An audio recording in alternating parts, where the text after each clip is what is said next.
السلام عليكم ومرحبا بكم معنا في الموسم الثالث من بودكاستكم المحبوب بودكاست سويعة.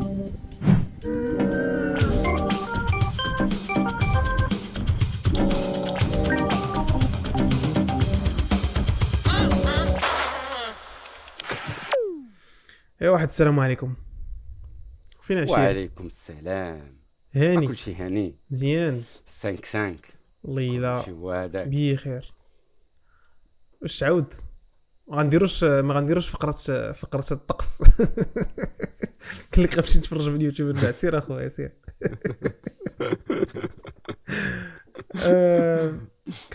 اش غنقولوا؟ ما نديروش لا ما غنديروش فقرة الطقس. كي دايره الاجواء؟ شنو هما المستجدات اللي طاريين دابا خارج انترنت؟ كاين شي شتا ناري رجع دخلنا الطقس هو اللي داير الصراحه ماشي.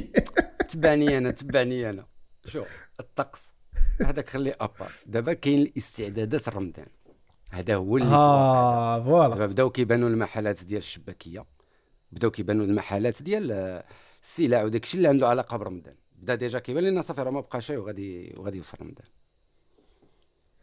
ايوا سيدي، اش نقولوا؟ جو بونس رمضان راه بارتيغ السيمانه الجايه، الحد الجاي غيكون واقيلا البدايه. لا ما عرفتش بالضبط النهار، ولكن راه ما بقالوش قريبا. مزيان سيدي، مبروك علي. قال لك ريحه السفوف الزناقي. مبروك عليكم العواشر، الله يبارك الله فيك. يدخلها بالصحه والسلامه وطول العمر ومزيد من العطاء ومزيد من سويعه ومزيد من غندخلوا نيشان الصاد في الفقره ديال المستملحات. وواحد الموضوع اللي انا راني صابر عليه سيمانه هذه ما دويتش عليه، دويت عليه فيسبوك مي صابر. كنت نايم حتى وصل البودكاست باش ندوي عليه. اخي كيفاش اخويا؟ واش تفرجتي في هذاك البرنامج اللي داروا دابا ديال سبيد ديتين؟ داروا في انترنت نو واحد النسخه عبيطه جدا من وهايلي على ما شفتيش. ناري يا صاحبي، يو ار ان فور تريت. غتمشي اصلا تقلب في انترنت، المهم بلا ما عرفتش واش نقولوا السميه ديالهم ولا بلاش، مي غتمشي تقلب غتلقى واحد لاشين كيجيبوا جوج ديال الشباب، شاب وشابه، تيحطوهم قدام بعضياتهم وقدامهم واحد البوطون. ايوا سيدي، كيبقاو مدورين الهضره بيناتهم دو سورت ان فاش تشعل هذيك البوطونه اللي كليك على الاول يقدر يجري على الاخر، ولا ما كليكاوش راه بحال ما تشاو يقدروا يخرجوا مع بعضياتهم يتصاحبوا. ماشي بحال شي واحد البرنامج كان كيدار في ام تي في ولا شي قناه بحال هكا، كانت هي دايره شي كونسيبت داير بحال هكا. المهم هادشي قناه الكترونيه اللي دايره هادشي بطبيعه الحال. قناه الكترونيه وي، ماشي قناه الكترونيه. وشوف واحد القضيه، انا ما عنديش مشكل مع برنامج بحال هكا في انترنت. هانيتهم هو واحد دابا ديما كتكون عندنا واحد النوع ديال النفاق مجتمعي عندنا في المغرب، وبحال بغينا نقولوا بان هاد النوع ديال الناس راه ما كاينينش معنا في المجتمع، فهمتي؟ هادوك الشباب حيت كيدويو بواحد الطريقه ديال الوقت، فهمتي؟ ديال الانترنت، شويه ديال سميتو شويه الهضره اللونغلي، شويه ديال كذا، فهمتي؟ ستيلات ديال اللبس شويه. واي فوالا. ماي نيم از مو. واحد صات كان داز في هذاك الفيديو، ديك اللعبه ديال ماي نيم از مو. بنادم بداو كينتقدوهم على اساس ان هذا الشيء بحال ما كاينش، فهمتي؟ بحال شي حاجه جابوها جديده ولا هذا. يعني خصنا واحد التذكير. خصنا واحد التذكير بالكم الهائل ديال الكرينج اللي دوزنا حنا في تاريخنا. انت يوسف دوزتي داكشي ديال السبعينات، فهمتي؟ انا نقدر نتفكر داكشي اللي داز في 2007 2008. واه شتي انا نقول لك دابا هو هذا. انا شنو اللي كيبان لي من هاد لافير هذيك ابار هاد الناس هادو اللي كيديروا هادشي اللي نفتالي. شوف، من كل فن طرب كاين. ما عندكش كيفاش غدير لها، كيفاش غادي تزول هاد الناس غادي يبقاو ما عندناش كندير. ولكن هذا راه كيتسمى كونسيبت اللي كيخدموا عليه قنوات الكترونيه اللي كيديروا به الباز. راه ديما شحال مره قلنا في البودكاست كاينين حوايج اللي هما خلقوا من اجل الباز، اللي ما خلقوش لشي حاجه اخرى. بحال هذا النوع ديال البرامج هادو باش انهم يديروا بزاف خدمتهم راه كيديروها. يعني الا جينا زعما نهضروا بالمنطق. الخدمه اللي تدار هذاك البرنامج كامل راه الهدف وصلوا له، فهمتي؟ برافو عليهم، تحياتي، مع انه ما تفرجتش في هذا الشيء هذا، ولكن نو كرياو البوز سا سي سور. فوالا ولاني كرياو الباز، فوالا هذا هو انا من الواجب، هذا واحد. من هذا الميني بار كنحاول ندوز واحد الفكره ديال ان بنادم ما خصوش عاوتاني نطيحوا في ذاك الفخ اللي كنا كنطيحوا فيه مع الجينيراسيون اللي كبر منا. اي حاجه كتجي جديده كنعتبروا على انها عيانه وخاصها تحيد وخصنا نديروها، خصنا نقاطعوها وخصنا نفعلوها ونتركوها. تماما ما تماما. يمكنش، خصنا غير تيفيزيو شويه. انا بيان سور شوف ما نكذبش عليك، انا تفرجت الفيديو وشبعت الضحك، حيت كتحس بواحد كنحس بواحد ديكالاج، فهمتي؟ واحد ديكالاج كبير. ولاني كنقول ان هذا الهيد ديالهم، فهمتي؟ هيد ديالهم كيعيشوا في ديك الوقيته ديالهم مراهقه ولا كيف غنسميوه. مزيان بنادم، مزيان مراهقه، داك لاج ديال اللي كيحس فيه الجن انه شويه ديال الطيش، شويه ديال الستيل، شويه ديال الريفوليوشن على المجتمع، كذا حوايج بحال فاش كتهضر هارملس. مثلا كي قلتي تا الجينيراسيون اللي قبل من هذوك اللي كانوا شباب في السبعينات، راه تما عاشوا داك الهيت ديالهم بحال الهيبي وداك الستيلات اللي كانوا كيلبسوا كذا. فكل شيء هذاك الشيء امور كتمشي هكا كتطور، ودائما هذيك الحاجه الجديده كتكون شي شويه مضحكه بالنسبه للجينيراسيون اللي قبل، فهمتي؟ فكيطرا هاد عدم التفاهم الفكري ما بين الجينيراسيون، ولكن كيبقى بلا مزيان. انا بعدا بالنسبه لي كل تنوع تكون هاد الحركيه في الكونتينيو كيفاش كيتصوب، هي اللي غادي تخلق لنا شي كونتينيو اللي بدا مزيان. انا فهمتي، بغض النظر على الراي ديالي انا في هاد التايب اوف كونتنت، حيت ما تنسالكوش اوطو، مي جاتني واحد التجربه اجتماعيه شويه مضحكه، حيت فاش تتفرج وكتشوف الرياكشنز ديال البشر تلقى ان باختلاف اللغه واللبس والمصطلحات، يعني لارغو كنبقاو بشر بحالنا بحالهم، فهمتي؟ كل شيء مول واحد، يعني باختلاف الجينيراسيون نفس العقاد كيبقاو يتعاودوا، فهمتي؟ انا واحد اللقطه كانت سطاتني زعما ديال واحد البنت اللي تالمون تارمونيزات مع واحد الساط، فاش رجتها بقات كتقول لهم لا راه انا كنت غير رجتيه، راه مشيت قبل منه للبطونه، انا اصلا ما كانش عاجبني، فهمتي؟ وانا ما عرفتي ديك اللقطه الا تفرجتي في الفيديو غتشبع ضحك. واحد ديتاشمون من الواقع بشكل. المهم هذا كومونتير غا عابر، ما تاخذوش بيجوراتيف، مي بالعكس بالنسبه ليا فيديو ما كانش خايب. كاين كل واحد شنو تيعجبو، فهمتي؟ كاين الناس اللي ما يقدروش يتفرجوا فيه غيجيهم كرينج بزاف، بحال هما نفس الناس اللي في الوقيته ديالنا. ديما بغيت نجبد هذا المثال ديال الناس اللي كانوا كيشطحوا التكتونيك. انا شخصيا ما كنت من الكلون ديال الدراري اللي كيقراو مزيان، فهمتي؟ كيجي التكتونيك ديك الساعه شويه خارج على الاطار. كنلقى بنادم كيشطح التكتونيك في الليسي ولا في الكوليج، لان كانت واحد الجينيراسيون اللي كبرات معاه، فوالا. فكيكون داك الاختلاف، واخا هي لا لاحظتي هذيك الجينيراسيون بالضبط ديال التكتونيك راه ماشي بعيده بزاف على لي جينيراسيون، ما بعيداش بالمره، تقريبا داكشي ديال اللبس، داكشي ديال اللبس والشارلي وداكشي، فوالا. لا دونك كيبقى داكشي بالاختلاف ديال شنو لابسين والهضره، ما راه كيبقاو يتعاودوا البشر، فوالا. وفي التالي الناس اللي خصها تبقى تقبل بحال هاد الانواع ديال هاد الظواهر اللي كيبانوا اونلاين، لانها مزيانين. راه واخا ما تعجبكش، راه مزيان انها تكون كتخلق انتقاد، كتخلق هضره، كتطور الامور. سا مارش، سي سا، وبرافو عليهم. لا مزيان. حاجه لا باس بها. البلان الثاني اللي بغيت نهضر عليه في المستملحات هو واحد الظاهره انا باقي ما بغيتش تفهم ليا، هي ديال واحد الغوبريك كيقدمها مومو في المورنينغ ديالو، سميتها مش مهم تيست. عرفتي مش مهم تيست؟ هو ما كنظنش كاين شي مغربي ما كيعرفش مش مهم تيست، اللي فيه تسمع داك تعمرو ما تصنت على الراديو ديال راديو غيكون خرج له في يوتيوب، خرج له في فيسبوك، داك مش مهم تيست قلا اشهر جمله كانت كتعاود في ما فهمتش اخويا. انا دابا شوف، دابا عاوتاني باقي تيدار عاوتاني. انا كنتسائل مره كيجيني داك الامبوستر سيندروم، واش فلتات ليا شي لعيبه. دابا الناس اللي تيعيطوا في المشموم تيست باش يتيستيو شنو نقولوا لي بارتنير ديالهم في العلاقه، شنو كيتسناو؟ شنو هو الاوتكم ديال هاد لافير؟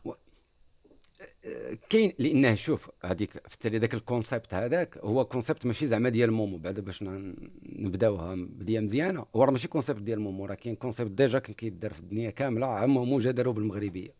هذا هو اللي مزيان. نقدروا نقولوا مومو نايس دار، هو ترجمو نايس نايس. من لغات اخرين للمغربيه. دابا لافير شنو هي انه داك اللعبه ديال ان المستمع تيبغي كيجذبوا داك الانواع ديال المواضيع. غنشوفوا هذا واش غادي يقول هكا، فهمتي؟ بنادم راه كيعجبو داك النوع ديال القصص، وخاصه توقع هكا لايف، فهمتي؟ فكتجر اكثر المتابعين البرنامج ديالو. هو انا كنظن داير داك مش تيست كاستراتيجيه كياتيري بها مستمعين اكثر. وراه كنظن واقيلا اكثر راديو استماعا ولا اكثر برنامج استماعا في الصباح هو هذا اللي كيدير مومو. يعني بغض النظر واش الناس كيعجبهم ولا ما كيعجبهمش، ولكن الاكثر استماعا في المغرب في الصباح راه هو مومو. راه كيبدا واقيلا مع شي 6 الصباح ولا مع كيبدا ياك كيدير شي 6 سوايع. فوالا هو كيبدا من شي 6 واقيلا حتى شي 11. واقيلا اطول لايف كيدار في الصباح هو اللي كيديروا حتى ل 11 واقيلا تيبقى حتى ل 11 ونص فوالا بحال هكا كيطوال نيت. ينوع في الفقرات. انا بيان داكور. انا ماشي ديال اللايف انا ماشي كريتيك ليه، هو راه واكل طرف الخبز صاحبي، راه ديك راه خدمه. لا هو خدام على راسو فوالا. هذا ما كنكريتيكيش مومو في هذا الباب. انا بالنسبه لي حيت كيف جرت العاده في سويعه حنا كننتقدوا، فهمتي؟ ما كاينش يوم مرحمين ولا ماشي غير المساله ديال كنتقدوا، كنهضروا على كل شيء مادام كاين عليه هضره كتهضر عليه، وكنحاولوا ننطقوا شويه داك الشيء اللي طاري. ذاتس ات. سو ليداي كنقول زعما الناس اللي تيعيطوا وتيتسناو هذاك التيست، دابا كاينين جوج ديال لي سيناريو. سوا هذاك السيد اللي تيستا تيزقل السميه، سوا هذاك السيد اللي تيستا كيجيب السميه لاصقه ياك. دابا تماما. دابا اش نقولوا؟ دابا جاب السميه لاصقه، واش كيعني انه بصح كان انه فيدال داكشي ناضي؟ ما كتجيني فهمتي باترن سهل تعيق به، باترن سهل تعيق به. يقول لك اسمي كذا، عندك ورده، شكون اللي معيط عليك؟ غدير شي هروب ماكر بحال داك الهربه اللي كان دار واحد خونا اللي بارطاجيتها انا في فيسبوك، ماشي بارطاجيتها، يلاه شفت هذاك النهار قال لهم انا عندي غمي هي اللي نقدر نصيفط لها الورده داكشي. اولا الا كان متاكد راه كيقول هذيك السميه، اولا بعض المرات كتلقاه قال شي سميه راندوم وتصيد. وليني راه كتجيني عبيطه بزاف صاحبي بنادم يوصل لهذا النيفو ديال شكيتي في الشخص الاخر تهلا، فهمتي؟ تهلا صافي. شوف انما تنساش واحد المساله عاوتاني بحال هذا النوع ديال المتصلين، راه كاين اللي شاك، كاين اللي هو ما شاكش ولكن باغي يشارك، فهمتي؟ باغي يدوز في الراديو صافي. فوالا راه عنده واحد الكم ديال فان مومو، داك الشيء راه في شكل راه المكالمات عنده هو راه ما كيحبسش، راه تلقى لكم مكالمات راه ما كيحبسش عنده داك الشيء. لا يعني لا هو عنده واحد التاثير. وما تنساش ان واحد الفئه كبيره من الناس اللي كتتبعوا راه عاد دابا كنا كنهضروا عليهم، راه هما مالين مثلا هذا المحتوى اللي قلتي عاد بانوا داك الشيء. يعني فهمتي كنهضروا على واحد الموين داج راه في فتره المراهقه. ما تنساش هو برنامج موسيقي كيهضر فيه على بزاف د الحوايج، كيهضر على مواضيع حتى هي معقوله بعض المرات مثلا التعليم ولا كذا ولا كذا، ولكن راه برنامج شبابي. ولات بحال تقول مسيب لي داك لاج ما بين الدراري د الليسي حتى هكا ولاد لافاك ولا كذا. يعني داك المنطقه، وداك المنطقه راه كيجي هذا الشيء ممتع، فهمتي؟ وي بيان سور. واش انا ما غنكذبش على راسي. انا براسي كنت كنسمع المورنينغ مومو، كنسمع طلعات ديالو وكذا. شتي انا العلاقه بدات مع هذاك اذاعي ناضي مع داك البرنامج. واحد البيريود كنت كندير لا نافيت في الصباح بكري شويه، وكنت مومو عنده داك البرنامج فيه الهضره بنادم فايق مع 6 الصباح كيفيقك معاه، فهمتي؟ انا كنت كنستغلوا هاد لافير كيكون غادي مثلا شاد لافيت كندير لي زيات وكنطلقوا. هو عنده واحد الانرجي مجهده وكيبقى يهضر وكذا ويجبد هذا الموضوع وكيهضر وكيطلق موسيقى كذا كيخليك انك تفيق، فهمتي؟ هو زوين ككونسيبت. واخا انا يعني ما كنتبعش المورنينغ كامل، تكون عندي مع هذاك نص ساعه ولا ساعه الا ربع ديال الطريق هي اللي كندوزها معاه، ولكن ناضي. وهذاك مش ممتاز. انا كي قلت لك هو في التالي كيبقى كونسيبت دولي كيدار، وكيبان لي حتى الناس اللي كيعيطوا راهم تلقى فيهم داك لاج ديال 18 17 20 22، فهمتي؟ بحال هكا كتبان لي في هذه الحدود كيبقى برنامج مهم مزيان. انا كنبغي نقنص شويه على دوك الناس اللي كيعيطوا في مش ممتاز. واش بحالنا، فهمتي؟ واش عايشين معنا في نفس العالم صافي؟ هذا هو السؤال ديالي صافي. المهم ما عليناش، طنزنا بزاف على البشر. ندوزو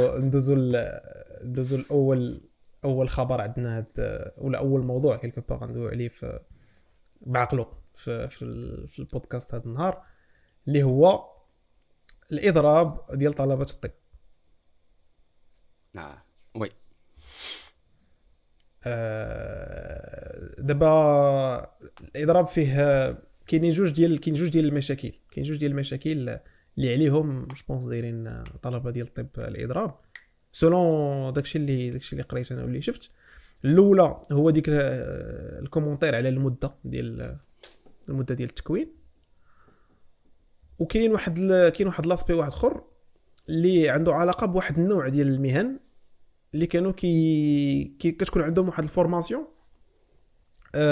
بحال دوك لورتوفونيست ولا الناس ديال الكيني ثيرابي ولا هذا، كانوا تيديروا هذيك لا فورماسيون وتيقدروا يحلوا دي سونتر ديالهم ويخدموا فيهم. دابا ولاو اوبليجي انهم هذوك لي ميتي ما يطبقهم حتى شي واحد من غير الطبيب. دونك نقدروا ندويو على الجانب الاول اللي هو داك البلان ديال ديوري فورماسيون ديال التكوين. صح ليا لك كان معلومتي صحيحه غلطه. جو بونس لوزير قال لهم ان المده ديال التكوين ديال الطبيب طويله بزاف ياك. دابا هذاك الشباب بالضبط هو اللي قال كذلك بان المده ديال التكوين ان تنقص زعما عام ولا راها لن تغير من الكاليتي ديال الشخص المكون.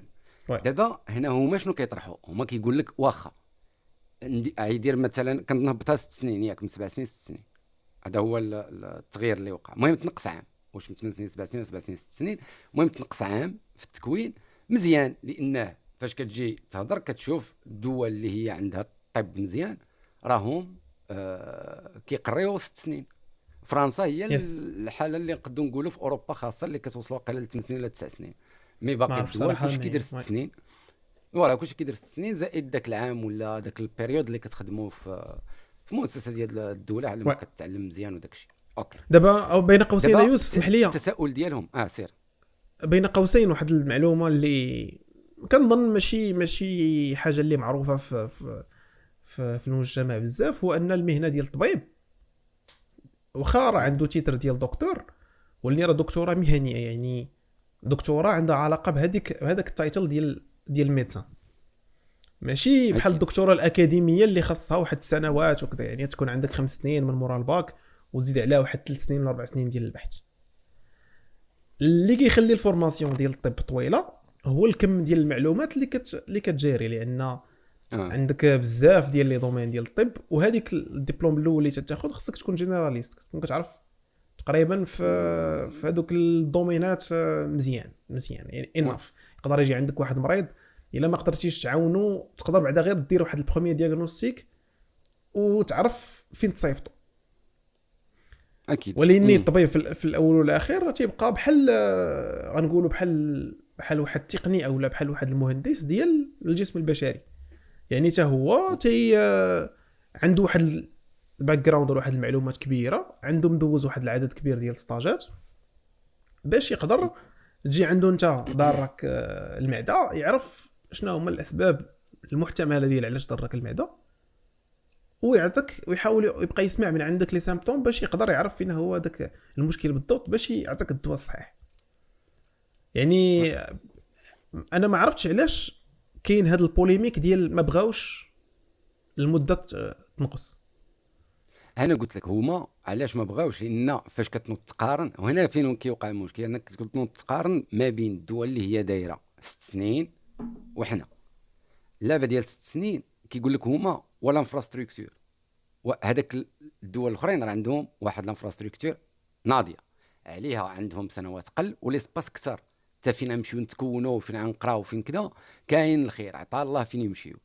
البلان هو ان هنا ما كاينش فين غيتكونوا بزاف. قال لكم راه كيهضروا حتى على الاقتصاد، راه ما كيهضروش غير على المساله ديال غتنقص لي عام وزعما ما عجبهمش الحال، راه بالعكس لو كان غتنقص له عام وغادي يكون نفس التكوين ولا احسن، راه هو براسو من مصلحته يخرج لسوق الشغل بكري، علاش هو يزيد عام ديال القرايه؟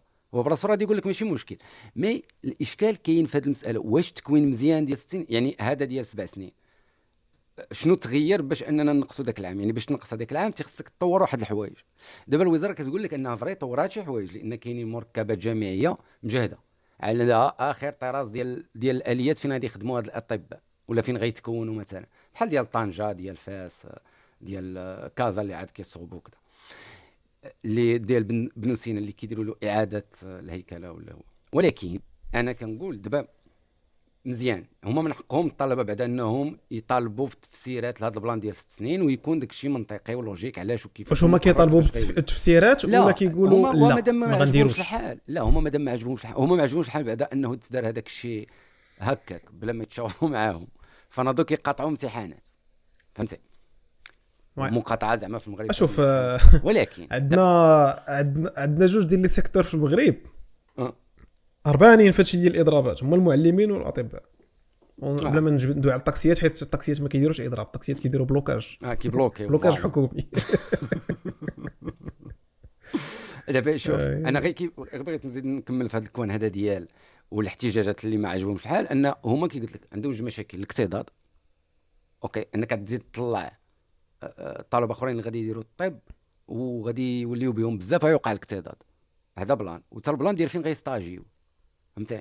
ان المؤسسات ديال الدوله راه ما غاديش تهز داك الطلبه كاملين اللي جايين يستاجيو، خاص يكملوا المركبات الجامعيه الاخرين. دابا الاشكال هو يكملوا المركبات اللي عاد كيتبناو، هذيك تقد تنقص هذا المشكل هذا ديال الاقتصاد، خاصه في الستاج، لانه كيطرى لهم. دابا المشكل ديال الاقتصاد اخي يوسف، المشكل ديال الاقتصاد عنده علاقه بالعدد ديال الناس اللي مقبولين في الكونكور، ما عندوش علاقه بالسنوات وقيله ديال الفورماسيون. لا وراه على حسب شحال يعني كيقولوا ان ما نديروش هاد النوع ديال التحسين ما حدنا باقيين ما حليناش المشكل الاول ديال الاعداد زعما. دابا هما باغيين يقولوا كلشي في دقه. دابا هما انا من جيتي داكشي اللي سمعتهم كيقولوا داك الطلبه راه فهمتي غير ما هو لوجيك، انه مستحيل ماشي كيقولوا شي حاجه زعما خارقه. الاقتصاد يزول، دير له تكوين مزيان، تجهيزات مزيانه. هو راه قال لك هادشي هذا كاين، غير هو تيخصو يكون معمم في بزاف د المناطق اللي ما فيهاش مثلا، فهمتي؟ زيد عليه داك المشكل ديال الاقتصاد، قال لك هذاك عاوتاني من المشاكل الاساسيه. راه كيف ما تكتبوا هنايا الناس في الشاط، راه مشكل ديال تراكمات زعما، فهمتي؟ قال لك هما طرا لهم بحال هذا الشيء ديال اللي وقع الاساسي، التراكمات د مشاكل، شي فوق شي فوق شي فوق شي، وخصهم حل جذري لهذا البلان هذا. دابا انا اللي كنقول دابا من هاد الافكار هذه كامله، هذاك الشيء اللي باغيينه راه او موان تيخص غير يكون الكومونيكاسيون، يجلسوا يهضروا غير يقولوا معاهم هاد البلانات هذه، لان في التالي الطلبه ديال الطب راه فهمتي محتاجينهم، راهم خصهم يوليو هما الاطباء اللي كيعالجوا البنادم، راه تيخص يقراو مزيان بعيدا على الحكومه شنو باغا دير ولا الطلبه شنو باغيين. حنا كمغاربه شنو باغيين طبيب مزيان، طبيب يكون قاري مدوز طاجاتو مزيان، مكون مزيان، ما مكرفش، ما تكرفش وهو كيتكون مثلا، فهمتي؟ باش يوصل عندي انا فاش نهار نمرض نمشي لعنده نلقاه مرتاح وبخير وكيتخلص مزيان واموره ناضيه ويخدم مزيان. اذا راه هذا الشيء اللي طاري كيبان لي هو نورمال. الا كانوا هادو كيشوفوا لا هذه امور طبيعيه، راه تيخصها تحل داك المشاكل. غير هي انا اللي كنقول ماشي كلمه جوج كنوض ندير اضراب ونقاطع امتحانات، فهمتي؟ وفي التالي نترك طالب. ولكن شوف راه ما كاينش حل، ما كاينش شي حل اخر باش يتصنتوا لك الا ما درتيش شي حلول تصعيديه بحال هادو زعما. وبهكا زعما شنو الحكومه زعما تبدل الاستراتيجيه كامله اللي بانيه، وتيخص عشان يكون شي تقدر تلوى لهم يديهم باش يحبسوا جو بونس. المهم حنا غادي نشوفوا. انا ما عرفتش واش هاد الاحتجاجات اللي داروا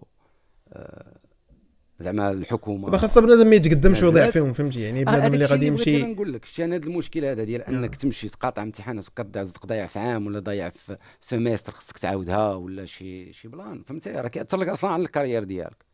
اي نعم مزيان الانسان انه يناضل من اجل حقوق داك الشيء، ولكن تيخصها تشاف دائما يكون واحد التوازن في اتخاذ القرارات. فوالا. ايوا خويا، وهي صراحه ما كرهتش انا نديروا شي حلقه خاصه نعيطوا فيها على شي واحد من وسط الاطباء اللي غيعطينا اللاصق، فوالا يعطينا هما المشاكل، حيت هاد المشاكل افيكتيفمون تيبقاو يتعاودوا. هذا الشيء اللي كنسمع ديال ان عندهم مشاكل اكتضاد في الستاجات، كتلقى ان كاينين بزاف الناس ما كيقدروش يحضروا لي مانيب بعقلهم، كاين بزاف المشاكل. فوالا دابا واش هاد شنو نقولوا، واش هاد الباترن عنده علاقه غير بهذا البلان ديال القرار الجديد، ولا كيف قالت السيده في كومونتيرات التراكمات. خصنا معلومات اعمق ولا حوايج. لا هي راه باين من حوايج خلال أوضح. داك التصريحات اللي داروا الطلبه، راه باين الاشكالات اللي هما كيعانيو منها. قال لك خصها تقاد، وراه داكشي اللي قالوا كي قلت لك كله لوجيك، ما فيه حتى شي كلمه د العيب. انا على حسب داكشي اللي شفتهم تيهضروا عليه مطالب لوجيك، ولكن راه ماشي راه مطالب غير جديده، لوجيك. مطالب فوالا. كتعاود. وهما براسهم كيقول لك راه كنا، يعني هادو راه هاد الهضره اللي كانت كتقال في داك الفيديوهات راه ماشيش ديال هاد النهار، هذاك الشيء راه قديم من شحال هادي. هما كيطالبوا بهذا الشيء هذا دائما، تيقولوا باللي خاص كذا الظروف تحسن، السكن ما عرف شنو، فين يستاجيو فين يسكنوا. قال لك بزاف ديال المشاكل عندهم وداك الشيء كله ما تريقش. قال لك وكأن الحكومه كتمشي تقلب، ولا الوزير كيمشي يقلب غير يزوق، ماشي يدخل زعما معاهم في المشاكل الاساسيه. ما هي راه سمعت انا شحال من صراحه طالب القضيه دي معده في المغرب. تيقول لهم دي معده في المغرب. هاد فوالا البلان كيمشي كيبقاو كيزوق. يرقعوا في هذا الراي التماكين ديالهم. الطرقع. مي المساله ديال انه كيطالبوا بهذا، راه كاين هذوك الطلبه نيت اللي شفنا ديك التصريحات راه تيقول لك وراه ما عندناش مشكل تاع هاد 6 سنين. يعني بنادم ما يجيش يركب على ديك الهضره قلنا 6 سنين ما خصهاش تكون، وهضرنا زعما على التكوين ديال ديك 6 سنين. قال لك اسيدي هانيه ديروا 6 سنين وهاد التكوين اللي بغيتو، ولكن راه المشاكل الاخرى اللي كنهضروا عليها يعني فهمتي هي ديك اللعبه ديال المده الزمنيه.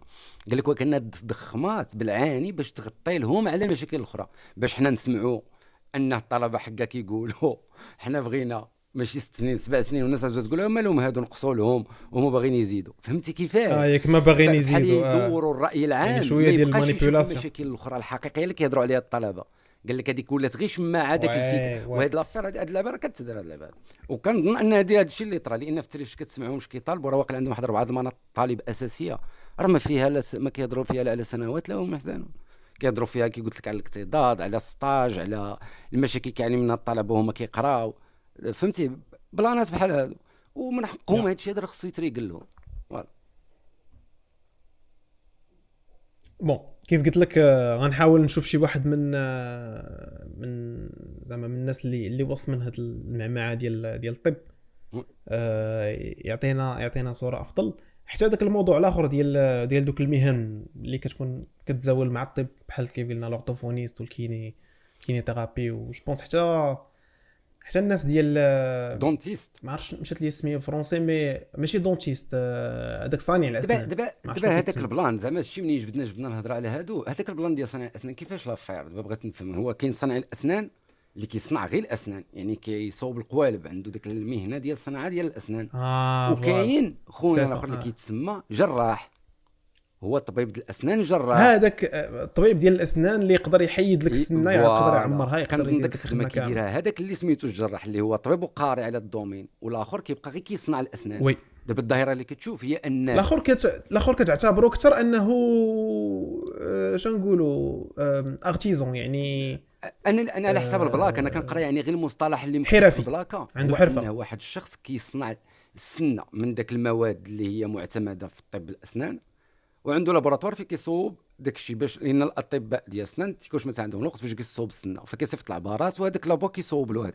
انا هذا هو بالنسبه لي صانع الاسنان. ماشي واحد صانع الاسنان كتلقى عنده فين كينعسوا فين كيزولوا اسنان فين الكلاب وكيحيد الناس الدراس متخبيه. فهمتي تفهمت لي كيفاش هاد الناس، وكتلقاهم اغلبيتهم غير تعلموا عند شي واحد. هذا مشكل، هذا البلان هذا خص هذا مشكل اخر شي شويه في المواضيع ديال البودكاست. هذا صانع الاسنان هذا خاصو دوسي باش نجيك من الاخر. هذا خاصو تحقيق. لا صافي غادي اكيد على نحطوا شي نهار في شي دوسي ندير شي تحقيق على هذا صانع الاسنان ما دوروه في لافير. لا حيت هذه القضيه راه عندنا مشكل، والله الا عندنا مشكل في المغرب. نقدر نعاود لك انا قصه بيرسونيل طرات لي، انني المهم بقدرتي قادر في بلاص من فتح على واحد الطفر عندي اونغلان كارني، في بلاص من فتح عند طبيب جراح، فتحت عند في مستوصف فيه واحد السيد اللي انا في الاول كيسحب لي طبيب باش نكونوا واضحين، مصدق انه ماشي طبيب،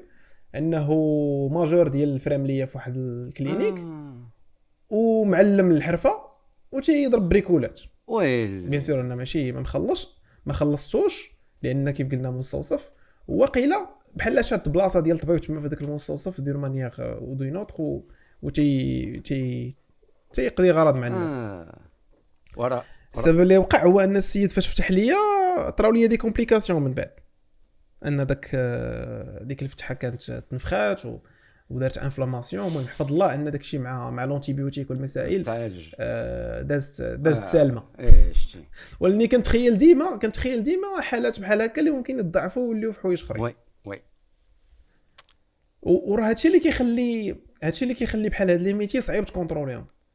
وعلاش هما دايرين هاد الخدمه ديال الفاليداسيون بلي بير زعما ديال الميتي، انك ديما خصك الفاليداسيون ديال الطبيب اللي اصلا هو فاليدين عند اطباء قبل منه وكذا، باش كتيفالوي الكفاءه وكتعطاك هذيك الشهاده ديال ممارسه لان المهنه. راه كاين شي حوايج اللي هما راهم ممنوعين على شي حاجه سميتها فرملي ولا شفديه فرمليه ولا هذاك الشيء راه بعيد كل البعد على دير الدور ديال الطبيب.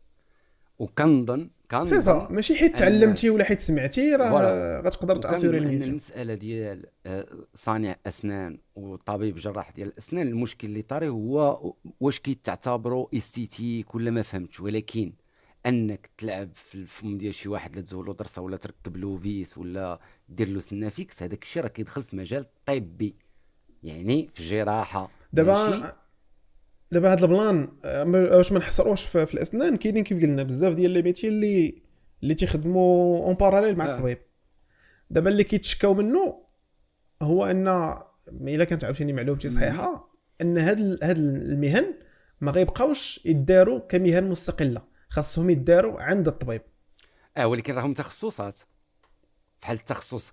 لا بيان سور هما تخصصات، ولكن غيداروا عند الطبيب. خصو مثلا يزول شي كيف حاجة قلنا سميتها اورتوفونيست متخصص. خاصو يكون واحد البيدياتر اللي غيمشي عنده غيولي مخدم هذاك الاورتوفونيست اللي عنده لي تكنيك، وهو اللي غادي. دابا اللي خايفين منه الناس هو هذاك التراتبيه في الخدمه، تتخلي ان بحال يعني ما يخلصوش مزيان. هذا هو المخاوف، ما يخلصوش مزيان، غيولي مربوط به، يقدر يجري عليه، يقدر ما يلقاش خدمه. شحال من حاجه فهمتي. ماشي ما غتبقاش مهنه حره، ما غتبقاش مهنه يقدر يزاولها لراسو بلا هذاك شنقولوا، بلا هذاك شنقولوا البيروقراطيه ولا شنو غنسميوها. دونك عاوتاني هذا مشكل اخر. دابا هنا عاوتاني واش ليجيسلاسيون في هاد الباب واش نصفات هاد الناس ولا ظلماتهم؟ اجين ما عنديش ديتاي، مي كتبقى واحد الفريستراسيون مكريه في الدومين. دابا الا جينا نشوفوا شنو هما النتائج ديال هذا الشيء على المواطن، هذاك هو المشكل. فوالا هذاك هو المشكل، لانه هاد البلوكاج واش غادي يدير، واش داير مشاكل في السيرفيس، دابا واش الناس طبعا بسبب هاد الاضرابات واش انا هاد المشاكل كامله اللي كطرا هي مزيان طرا مشاكل بعدا. هذاك راه امر اساسي، خص يطرا المشاكل باش نلقاو لها الحل. راه المشكل راه فين كتعقد الامور فاش كيطرا مشكل وما كيتلقالوش حل. دابا منين كاين مشاكل طاريه مثلا وقع داك المشكل ديال هادوك اللي كانوا داروا الجراحه هما غافر مليا لشي واحد وقع له مضاعفات ولا عمى ولا ما عرف شنو مؤخرا وكانوا تشدوا تحل وي كيكونوا مشاكل يتحل مع يتحلوا الدوسيات، يتفرق عاد المشاكل هذه اللي كاينه. المجالات الطبيه اللي هي داخلين عليها ناس هما غير متخصصين او لا ما كيخصوش يكون اصلا طبيب، مثلا تيخصو يكون عنده تكوين، بحال الناس اللي كيديروا التاتواج اللي كيخدموا في الدومين ديال التاتواج، راه ماشي بعادين على انك كتخدم في الجلده ديال بنادم. يعني كاين بزاف ديال الحوايج عندها علاقه مع التعقيم، مع كذا مع الاتفاق ولا ما تتفقش مع التاتواج. مي كاين هاد المحلات اللي هما كيتعتبروا استيتيك، فهمتي؟ تخيل انت دابا التاتواج ولا البيرسينغ، نساو التاتواج، غير هذاك اللي كيديروا الحوالق. الناس كيمشيو كيديروا حلقه، كيتقبوا الحلقه. واش هذاك عنده واحد الشهاده كتقولوا انه يتقبلك ودنك؟ هذاك براسو راه تيخصو شهاده. راه هذاك في العالم الطبي كيتسمى هذاك شاري داك البانس. فوالا شاري البانس كيجيو الدراري الصغار كيقاد لهم هذيك طانغا وصافي صافي. هادشي كامل حنا ماشي كنقولوا ما يبقاوش يديروه، ولكن كونوهم يكون المسائل اللي عندها علاقه مع التعقيم يكون كونترول على هاد المحلات. راه كي قلنا هاد الشيء ديال الحوالق، التقيب ديال الودنين وداك الشيء اللي عنده علاقه مع البيرسينغ ولا التاتواج ولا الدونتيست ولا هادشي كامل خصو يتزير. هو علاش مثلا الدوله ما مزيراش هاد الشيء هذا؟ لانه ممكن كاين قلالين الاطباء ممكن، فكتخلي ان حتى هذوك اللي كيعتبروا راسهم شبه اطباء هما دوك خدامين لانهم زعما مدرقين العجز، فهمتي؟ لان راه كتشوف الا درتي في اي مدينه في المغرب راه غتلاحظ بان صناع الاسنان عرفتي شحال كاينين وفين انت كتلقى واحد البلاكه مكتوب فيها طبيب جراح جراحه الاسنان. هاد صناع الاسنان صناع الاسنان هما هما المكتسحين ديال المجال. في كدور كتلقى ما كاين غير صناع وي الاسنان. سي فري. كلشي كيصنع اسنان هو راه الطبيب وكيدير كلشي، يضربك البنج. واش عرفت شنو هي كيضرب البنج؟ حتى راه هو ماشي بصح كنهضروا على بصح كيدير حوايج البنج، اللي هما كيكون عنده صعاب. البنج يعني فهمتي، شي تخيل حوايج اللي يقدروا يكونوا عندهم مضاعفات واحد كبار. عنده اشكالات في الدم وعنده ما عرف شنو، شي مشكل في الضغط ولا ما عرف شنو، والاخر غادي كيضرب له شي بنج ولا شي بلان اللي قد يدير له شي مضاعفات، قد يوقع له شي كارثه. فهمتي؟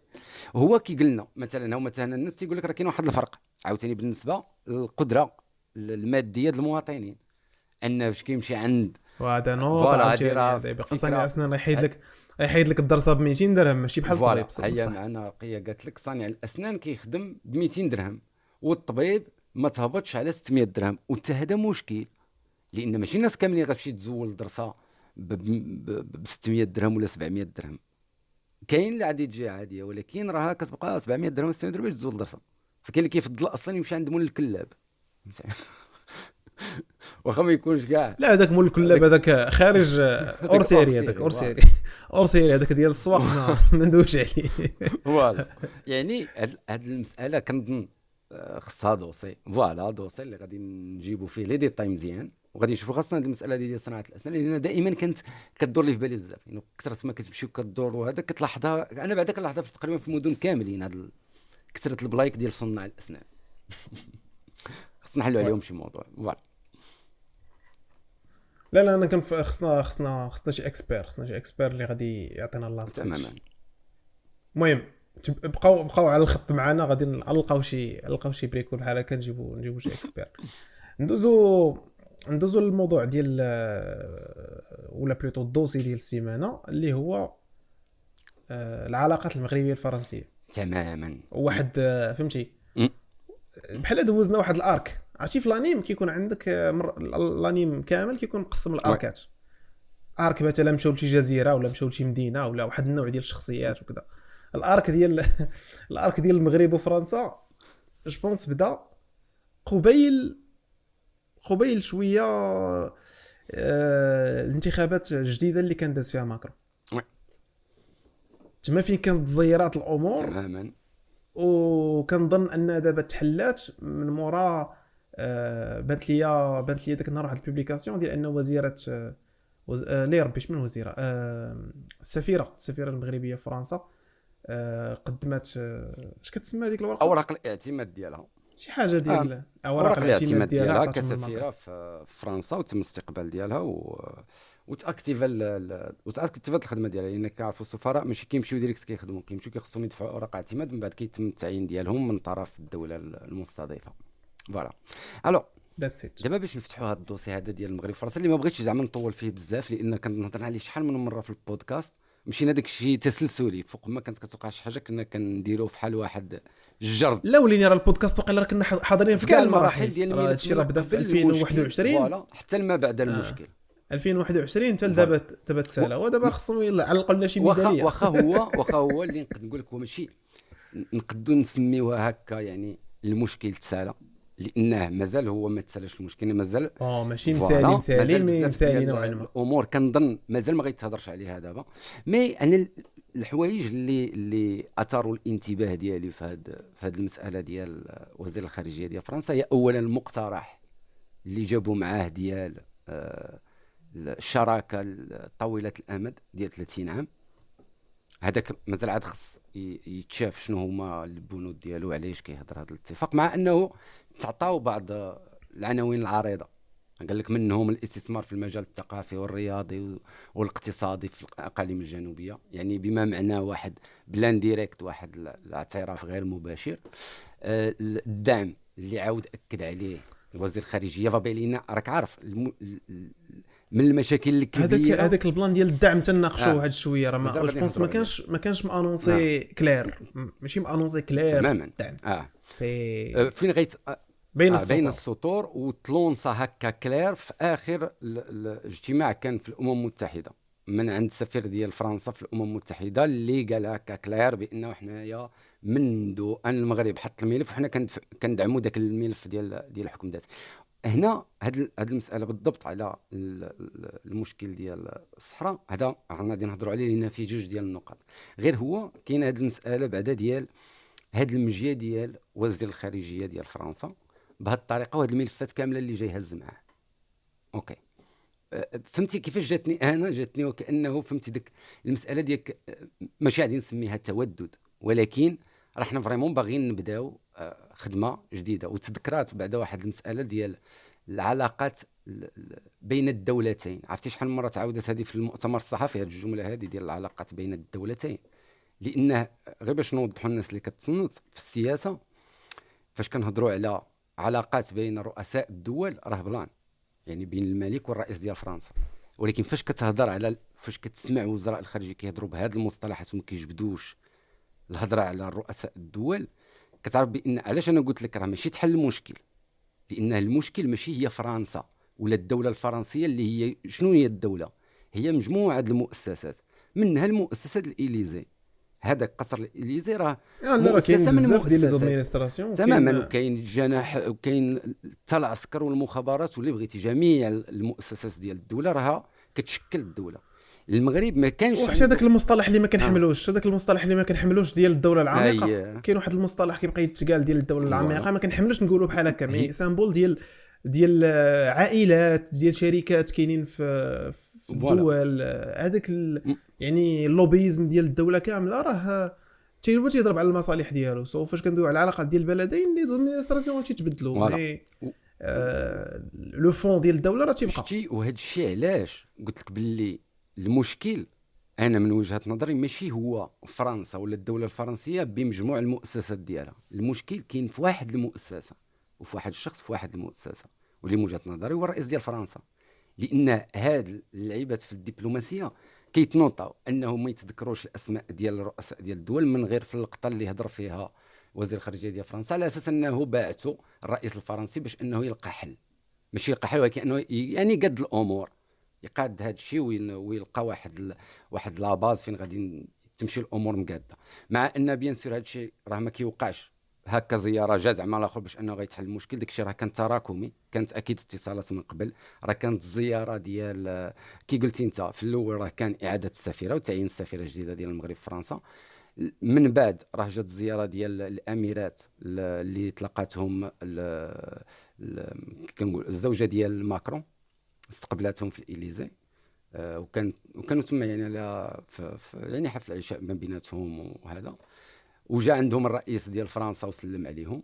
يعني فهمتي وقعوا بزاف ديال المسائل اللي هي وصلت ان هاد وزير الخارجيه غيتم جايب هذاك الملف اللي هو بما فيه هاد لافير ديال الشراكه البعيده المدى ديال 30 عام، واللي فيها هاد المساله ديال الاستثمار.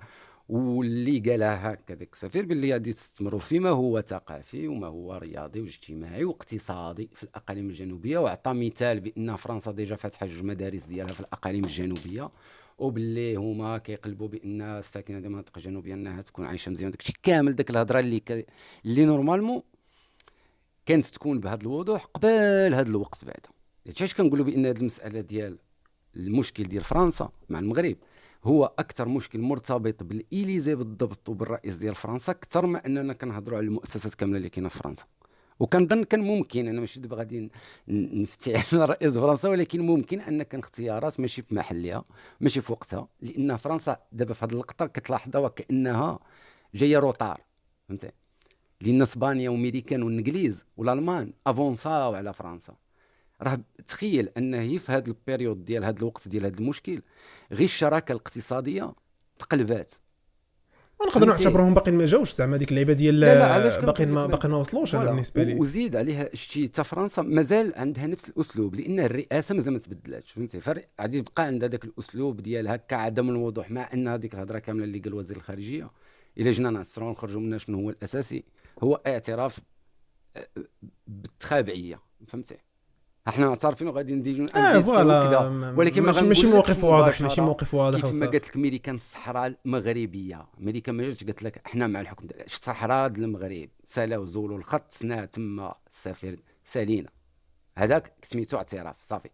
الرئيس ديال فرنسا جا وخرج البلاغ المشترك وكانت واضحه الامور تحت السياده ديال المغرب، وكحل مقبول في الامم المتحده كاين الحكم الذاتي، ولكن في الاول كان اعترف بان الصحراء ديالك وسالينا.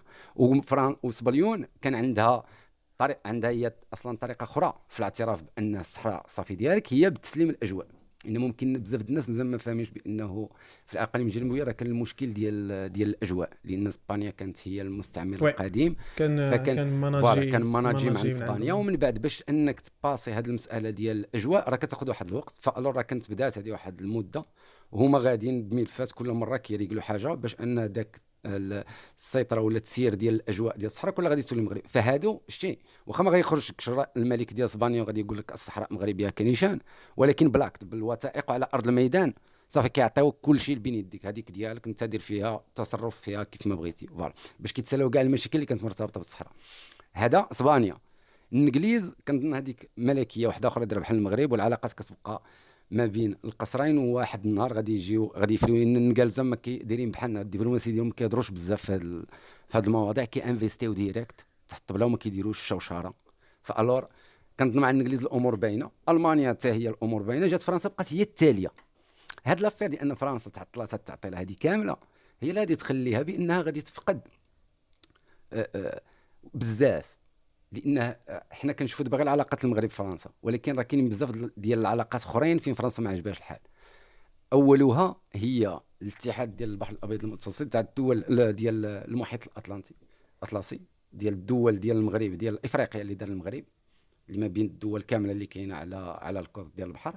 وهذا البلان هذا من مباشره من موراش غادي يبان الاتحاد ديال الدول ديال المحيط الاطلسي كاملين اللي دارتو ميريكان دابا. يعني غادي يولي داك المشروع ديال المغرب جزء من مشروع كبر تابع الميريكان. فين فرنسا في هاد لافير؟ فهمتي كيفاش هي فرنسا كتبان بانها راه فريمون تعطلات في المساله ديال انها تجي تطبل، حيت المغرب غادي يقلب على شركاء اخرين سالينا. وراه بانت ببساطه غير في ذاك البيريود، راه اسبانيا في وقت وجيز تحولت ولات هي الشريك الاول ديال المغرب، رومبلاسات فرنسا في وقت وجيز من 3 سنين. يعني راك معاه من تخدم كاين، مي نزل معايا للطبله. وداك التفكير القديم اللي كانت كتفكر به فرنسا ما خصهاش تبقى تفكر به. وداك اللعب ديال الدراري ديال زعما كتلعب على الحبلين مع الجزائر والمغرب، هادو كانت ديما عندهم الطاقه وهادو استثمارات اقتصاديه وكذا، هذيك لافيرتي ما تبقاش خدامه. لينا عاوتاني خصنا لازم يفهم باللي مثلا فاش كنهضروا على الشركه درونو ولا الشركات الفرنسيه اللي كاينه في المغرب، هذيك راه شركات. انتو فرنسا راها دوله، هادوك راهم سميتهم شركات وعندهم رؤساء ديالهم وعندهم ماليهم وخدامين. ما غاديش يجي بسبب مشكل ديال رئيس دوله معين ولا رئيس كاين في فرنسا في واحد الفتره معينه غادي يشوشر على حوايج اخرين اللي هي كبر غير من ذاك الرئاسه ديالو في هذاك البيريود لذاك البلان. داكشي علاش كنشوفوا باللي الجانب الاقتصادي بحال معارون والشركات الكبار ودانون وهذوك اللي كاينين هنا ما كيتاثرش بزاف بالمشاكل السياسيه، ولا نقدروا نقولوا كاع ما كيتاثرش. شركه درونو يلاه تسمع بانها غادي تعاود تفتح شي فرع واحده اخرى، تزيد دير التوسعات، تزيد يعني المجال الاقتصادي كيبقى خدام. اذا المشكل اللي كاين داكشي علاش قلت لك في البدايه انه المشكل ما بين المغرب وفرنسا هو شويه كيتضرر نوعا ما. مثلا هو دافوا تيتضرر غير بسبب مثلا شي صعوبه في لي ديبلاسمون، مثلا داك البلان ديال الفيزا وكذا اللي تحل داك راه من بعد تحل المشكل بالزربه. شي حاجه شي رسوم جمركيه جديده تتزاد ولا شي بلان. تماما وي ماشي مي اللي بغيت نعني هو انهم هادو هما الحوايج اللي كيقدروا ياثروا نوعا ما شويه على الاجواء ما بين ديال الشركات في دوله واحده. تماما مي ابار سا نو، فاش كيكونوا علاقات نوعا ما براغماتيه فيها رابح فهمتي كذا، المصلحه الامور كتبقى غاده مزيان. فوالا، والمصلحه كتبقى فوق كل شيء بغض النظر انت شكون، واش صاحبي تاريخي ولا ماشي تاريخي، كتبقى مصلحتي وكيكون داك الشيء واضح. دابا الاشكال ديال فرنسا انا كيجيني هي ما باغاش انها هي تجي وتخدم معك بوضوح، مع انه ماكرون وقيله دار اكبر افلاس ديال شي حقبه رئاسيه وقعت في هاد 30 عام التاليه ديال فرنسا. فقد عرام ديال الدول في افريقيا اللي كان كيخدم معاهم، ضيع على بلادو عرام ديال الاستيلاءات، ما نسميهمش استعمارات. فوالا نحاولوا نطوروا شي شويه من الكلمات اللي كتستخدموا، استيلاءات على الثروات ديال بعض الدول، هي استغلالات وصافي. فوالا استغلالات ضاعوا ليه وصافي. فوالا مشاو لفرنسا ماشي التاليه. هو ما كيستثمرش في داك الشيء. هو بيان شاد سور الدوله ضيع على هو بلادو. سامبول ديالهم دابا هو. فوالا هي فهمتي داك الشيء اللي هو اللي ما مزيانش لفرنسا، اللي نورمالمون كان خصو يكون راه هو هذا، انها ما تكونش كت كت كتضغط على دول من جوانب سياسيه باش تديلو ما هو اقتصادي. وهذه بلان مزيان اللي وقع في هذا الكوان هذا اللي دخل عليه المغرب، بانه كيدير شراكه مع الدول ديال الساحل ديال الصحراء نتاع ديك المنطقه ديال النيجر ومالي وهذا، باش فتح لهم الطريق للبحر، باش هما يتنموا، ما يبقاش محتاجين لشي دوله اللي هي تجي انها دير لهم تما المشاكل. هنا فرنسا بلاد كتجي كدير المشاكل، شكونوا واضحين. في افريقيا فين ما كتلقى فرنسا كتلقى المشاكل، واخرها السنغال. هي السنغال دابا هي نايض فيها المشكل والصداعات والاحتجاجات بسبب ان الرئيس اللي تما باغي يزيد وهذا موضوع واحد اخر.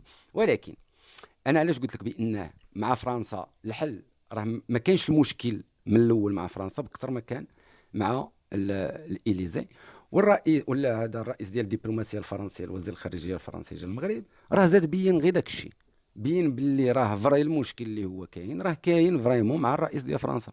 وحتى ديك الهضره اللي دارت ديال انه يقد يدير زياره للمغرب، المهم احنا غادي نشوفوا، لان انا كنعتقد بان صعيب في الظروف الحاليه. هذيك الزياره من العام اللي فات هو كيقول باغي يجي للمغرب.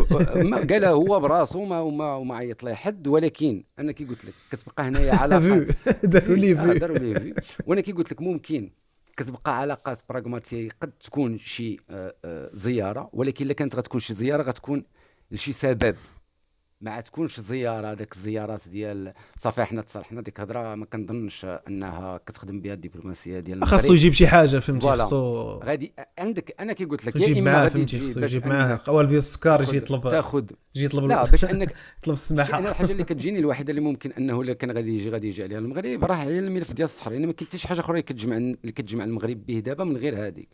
الجانب الاقتصادي ما داخلوش، راه تقالت كليرمون. فوالا وشتي الجانب تقالت كليرمون ان حنا كنشوفوا العلاقات الخارجيه ديالنا من زاويه الصحراء. راه الا ما عندكش راي اخر غير لا تجيش، فهمتي؟ وهذه غادي تكون وصلات من الدبلوماسيه المغرب، وراه الا جا فراه غادي يجيب باش داكشي اللي ما قالوش وزير الخارجيه يقوله هو. ما في شي حاله واحده اخرى راه ما غادي يقول حتى شي حاجه، راه غيكون هاني انه ما غاديش يجي. لوليني انا تسطيا واحد اللعيبه ما دويناش عليها وهي نطنزوا عليها شويه، ديال هذيك اللعيبه ديال ودير الكاسك. ديال الكاسك راه غندوي بالدارجه. فوالا ديال الكاسك راه كنهضر بالدارجه. راه حنا في المغرب تماما، وحتى هذه المساله هذه وناصر بوريطه هذه المره الثانيه وناصر بوريطه تقردين اللعيبه هذه تقردينات على وباش هي كتبان لك، لان انا كي قلت لك هي الدبلوماسيه دائما وداك الحركات اللي كتوقع في وسط ندوات الصحفيه. شي ندوات الصحفيه راه كيتجمع منهم بزاف ديال لي ديتاي، منهم هذه المساله مثلا ديال اللغه اللي ناصر بوريطه راه ما كيديرهاش ديما.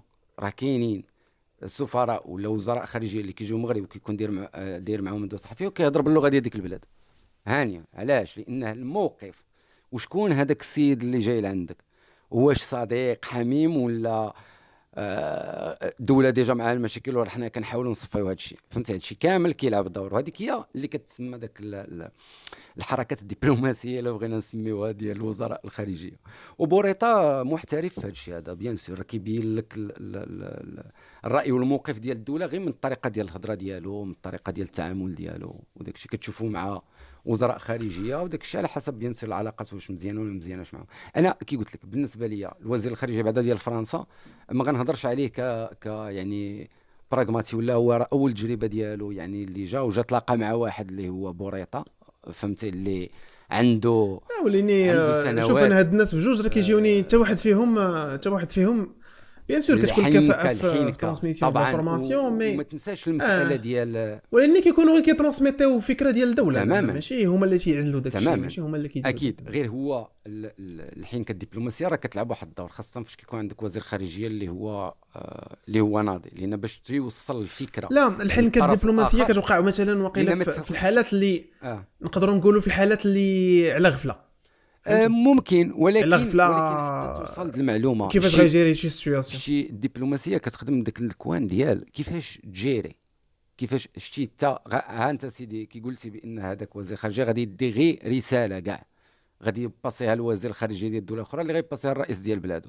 شتي ماشي هادي ماشي حتى لديك الدرجه، ولكن كوميم نمشيو حتى لهادي اللي كتبان بسيطه، راه حتى هي كتخدم فيها القدرات ديال الوزير وكيفاش كيهضر وكيفاش كيعبر كيفاش كيوصل الراي ديالو. فهمتي، باش الوزير الاخر الخارجيه هو كيشرب داك الاهميه ديال الموضوع، شنو هي الكراداج ديال الاهميه ديال الموضوع اللي راه كيتقال له، فهمتي، اللي هو بدوره راه يقد بالطريقه ديال التوصيله ديالو الرئيس ديالو راه كاين ضغط، فهمتي، كاين بزاف ديال الحوايج اللي كتلعب في الدبلوماسيه، لان هي الدبلوماسيه لعبه ديال الهضره.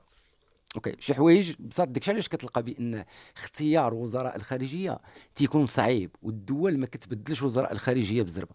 كاين شي وحدين اللي مبدلين كل سيمانه كيديروا واحد، هو بحال هادو الجزائر حدانا راه داز على بوريطه وقال شي دوز شي 7 ديال وزراء الخارجيه ولا 6 الوزراء الخارجيه ديال الجزائر اللي كتبدل ديما. مي وزير الخارجيه راه صعيب تلقى وزير خارجيه مزيان، ولا سفير ديالك مثلا في متحده اللي كيكون دائما، فهمتي، لان تيخص واحد اللياقه سياسيه، واحد اللياقه فكريه ماشي بدنيه، حتى لياقه بدنيه مسافرات والرجعات والهضره وداك الشيء، تيخص تكون عندك وزير خارجيه، مهم يكون عندك شي واحد. انا تفكرت واحد الفيديو شفتو قبيله ديال داك وزير الخارجيه د روسيا، كان في تركيا وجاو سولوه قالوا ليه شنو بان لك على التصريحات ديال ماكرون، وهو يضحك واحد الضحكه فهمتي ما عجبتنيش، انا جاتني طيح فيها النيفو شويه، طيح النيفو بزاف ما جاتش من وزير خارجيه ضحك ديك الضحكه بحال هكا.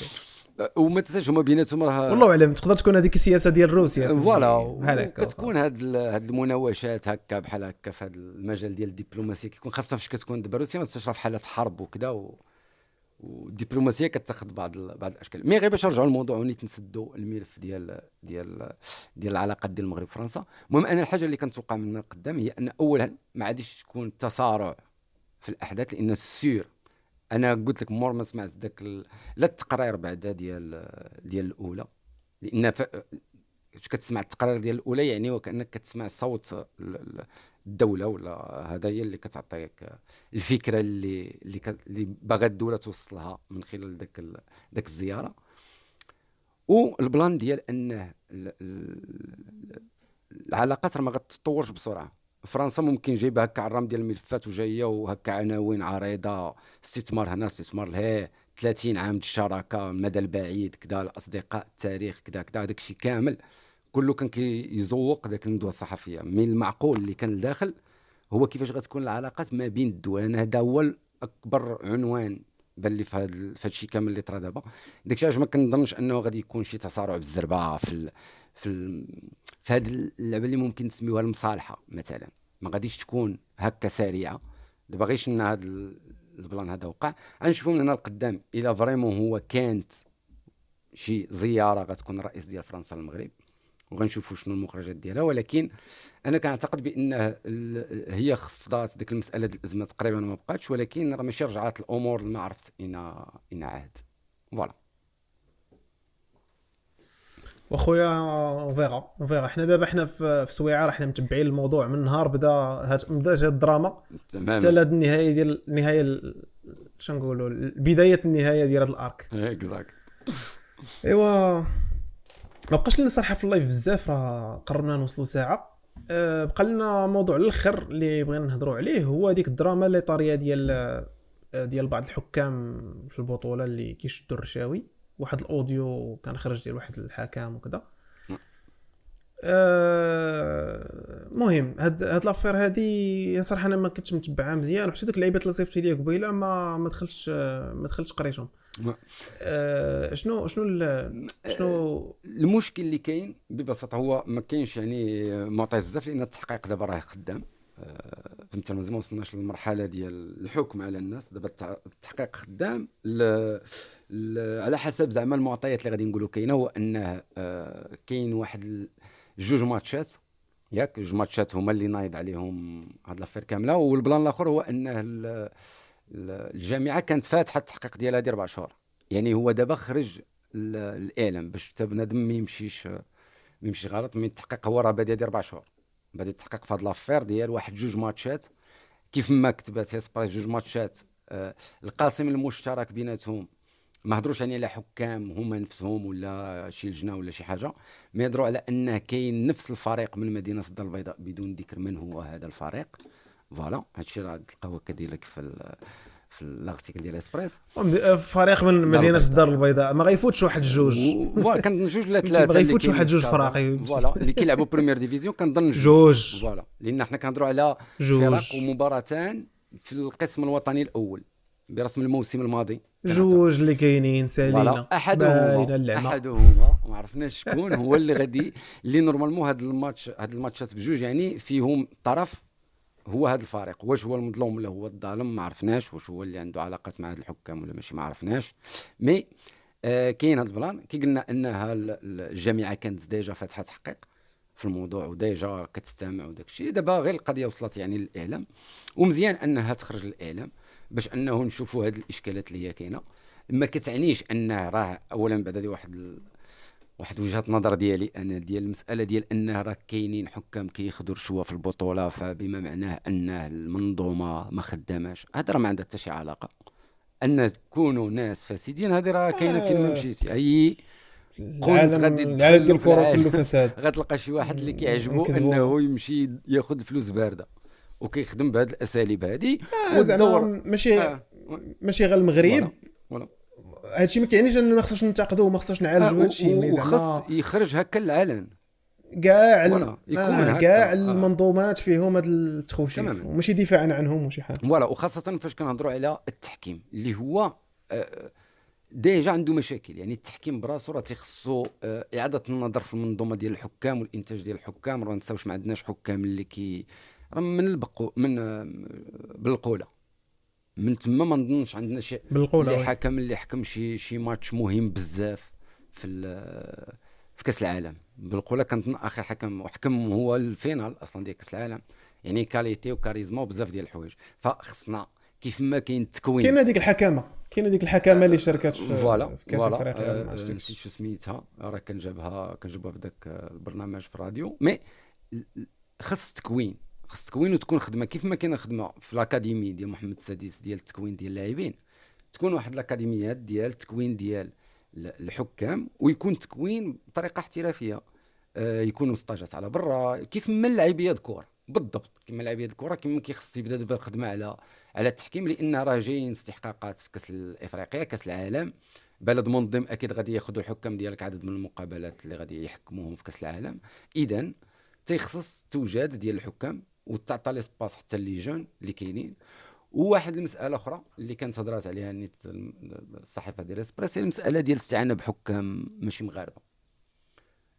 هو بلا مزيان ديال انك تستعين بحكام ماشي مغاربه لان كتمكن لك حكام ماشي مغاربه في البطوله ما عرفتش واش عندها شي معنى. انا نقول لك غير المساله ديال هاد الاستعانه بحكام من برا ماشي باش انك تعمر لي سباس ديال هذوك اللي تشدوا مثلا ولا اللي تلقاو مثلا في هذا المشكل ديال هذا. لان حكام كاينين اللي رومبلاسي والعدد ماشي مشكل ديال الحكام. ما عندناش المشكل ديال العدد عندنا مشكل ديال الكاليتي. فهمتي فوالا الفورماسيون. فالور من الطرق اللي كتدار هي انك تجيب حكام دوليين اللي عندهم نيفو طالع اللي كيحتكوا مع الحكام هنا يقدروا يحكموا في مقابلات. وداك المقابلات كتخد كمقابلات نموذجيه كيخدموا بها الحكام هنا. لان التحكيم في المغرب راه ماشي هو التحكيم في فرنسا ولا في اسبانيا ولا في الانجليز.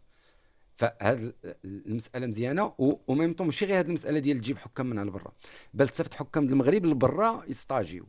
يعني الجامعه ولا اللجنه المكلفه بالتحكيم وهذا هي داك الحكام كتوجد وكتصيفط حتى على برا يستاجيو بعلاقات من خلال مذكرات تفاهم وعلاقات مع جامعات ديال الكره في دول اخرى.